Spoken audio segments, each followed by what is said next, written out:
This Torah class is brought to you by TorahAnytime.com. Okay, good Erev Shabbos, Parsha Zachar, Erev Yud Aleph Adar, which means tonight is the yahrzeit of Maran Gaon Uzeino, the Chida, Reb Chaim Yosef David Azai. We'll speak about him in our final share today. We know Parshas Tetzaveh. Parshas Tetzaveh enjoys a very unique phenomenon, and that is Moshe Rabbeinu's name is not in Parshas Tetzaveh. By the way, there are many explanations for this. It's reputed that the Gra said because Moshe Rabbeinu passed away in this Parsha, therefore, as sort of a tribute to him, meaning he passed away this week, Parshas Tetzaveh is the Kriyas HaTorah of the week of the passing of Moshe, to highlight V'einenu, so Moshe Rabbeinu's name is not in the Parsha. But there are other reasons. Moshe Rabbeinu was mispalel, Mechenina misifracha, erase me from your book. So the Ben Ish Chai says, Misefer Chaf, erase me from the 20th Parsha. The 20th Parsha is Tetzaveh. Misifracha, Misefer Chaf, erase me from the final Parsha. Others say that in next week's Parsha Kisisa, Moshe Rabbeinu asks Hashem, erase me from your book. So Hashem really didn't want to erase him, and he delayed the final Parsha after Kisisa, going through all the 53 Parshas, is Tetzaveh, because Moshe Rabbeinu made the request in Kisisa. But we, in the past, we've said over from Megala Amukah, is quoted by the Bnei Yissaschar, amazing. Parshas Tetzaveh has 101 psukim. The hidden element of Moshe equals 101. How do you spell mem? Mem is mem mem. How do you spell shin? Shin yud nun. How do you spell hey? Hey aleph. The ne'elam of the word Moshe, that means the hidden mem of mem, the hidden yud and nun, and the hidden aleph of the hey is equal 101. So Tetzaveh has 101 psukim, which means that Moshe is hidden. That's why Moshe's name is not in the Parsha. But what's really remarkable is, according to the Gra, that Moshe's name is not in the Parsha because this is the Parsha of the Patira of Moshe Rabbeinu. So if it's Moshe's Patira, we need to light a yahrzeit candle for Moshe Rabbeinu. And sure enough, how does the Parsha begin? V'ata tetzaves b'nei Yisrael v'yikchu elecha shemen zayis zach kasis lama'or leha'alois ner tamid. The Parsha begins with the ner tamid, sort of a reminder for the Yom HaDehilula of Moshe Rabbeinu to light the ner tamid, that to light the eternal memorial for the soul of Moshe Rabbeinu. Okay, Perek Chav Tes Pasuk Aleph.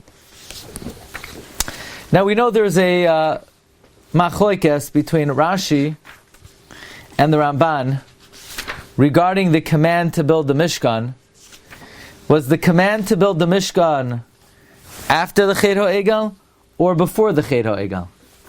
Because Truma appears before Kisisa, before the Chet HaEgel.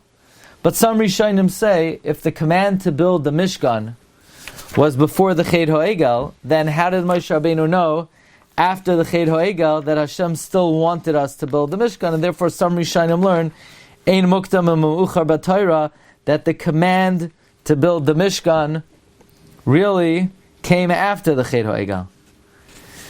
It's interesting, in the Karbanos of the Miluim, in Tetzaveh, Perek Chav Tes Pasuk Aleph, it says Par Echad, one bull. Rashi says to atone for the sin of the Egel. The question though is, they didn't sin with the Egel yet. So what do you mean to atone for the Egel? They didn't do the Aveira. So, according to the opinion that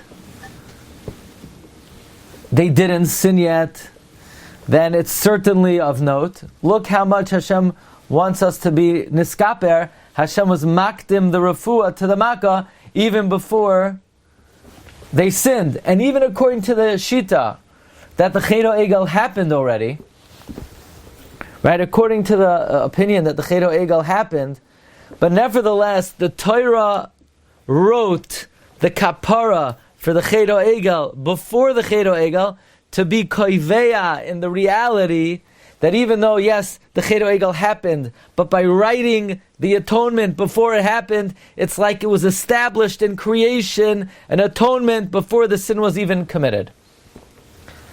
Next, very simple idea. And the idea is as follows. When we bring a carbon, this week's Parsha, we have the first instance, reach nichayach, a pleasant aroma. I mean, come on, a pleasant aroma? God likes to smell a burning meat? How is a carbon a pleasant aroma? Actually, goats burning do not smell good. Actually, there's nothing worse than goats burning. Plus, God is not interested in goat meat, or any barbecue. So, what exactly is this reach nichayach? So Rashi, as is well known, Rashi interprets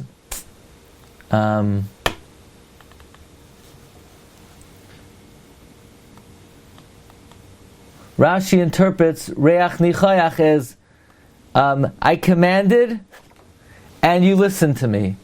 In other words, the pleasant aroma is, Rashi says, nachas ruach lefanai, it brings me a pleasant feeling, sha'amarti v'nasa ratzayni, that I spoke and my will was accomplished. Meaning, this is very important to know, because everybody wants to bring God nachas, right? Don't we? It's only natural we would want to bring our Creator nachas. So what is the best way to bring Hashem nachas? Is it to go lefnim mishuras hadin? Is it some extra righteous practice? No. The way to bring HaKadosh Baruch Hu nachas is just to listen to Him. Just do what He asks. This is what we're going to read in this week's Haftarah of Parsha Zachar, where Shmuel tells Shaul, don't make these calculations. Hine shemaya mizevach toiv. Listening is better than bringing a carbon. God doesn't need your free will offerings. Just listen. Just listen. That is the way to bring nachas to HaKadosh Baruch Hu. Okay, Marv Rabbi Sai, I thought it was also of note that we know that Purim and Yom Kippur are flip sides of one coin. This is an idea that the students of the Gra speak about at length, that when HaKadosh Baruch Hu gave us the Torah was given on what day of the year? Who knows? What day of the year was the Torah given? The Torah was given on Purim.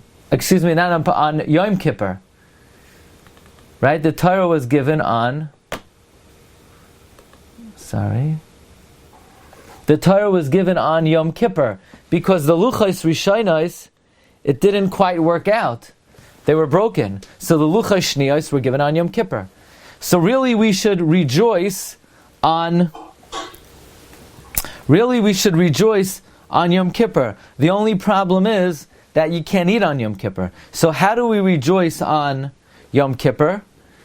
We don't.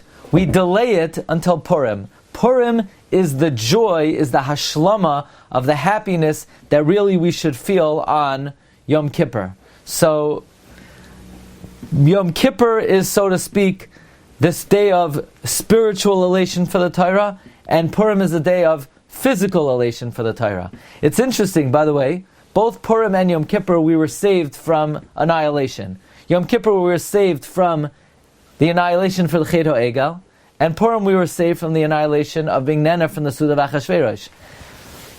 For the Chet Egel, the Gezerah of Heref Mimeni Ve'ash Midem, Rav Hutner says, occurred in the Shamayim. Klal Yisrael didn't know that they were being threatened of an annihilation. So therefore, since it was a heavenly decree, we celebrate heavenly. Purim, the Gezerah was down here in this world. Lahashmid la'arei guli abed.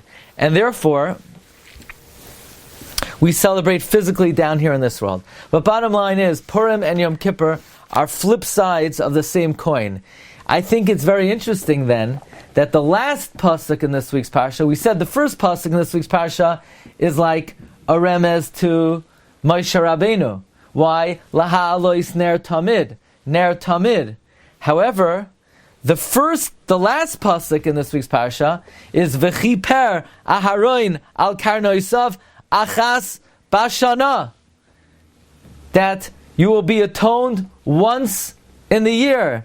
Midam Chatas HaKippurim. What does Rashi say? What's the once in the year? On Yom Kippur. So the last pasuk in this week's parsha is, so to speak, speaking about the converse of Purim, the partner of Purim. It's speaking about Yom HaKippurim. So Parshas Tetzaveh, it's interesting, the Parsha of Purim ends off speaking about Yom Kippur. Okay, now I want to share some questions with you on the Parsha.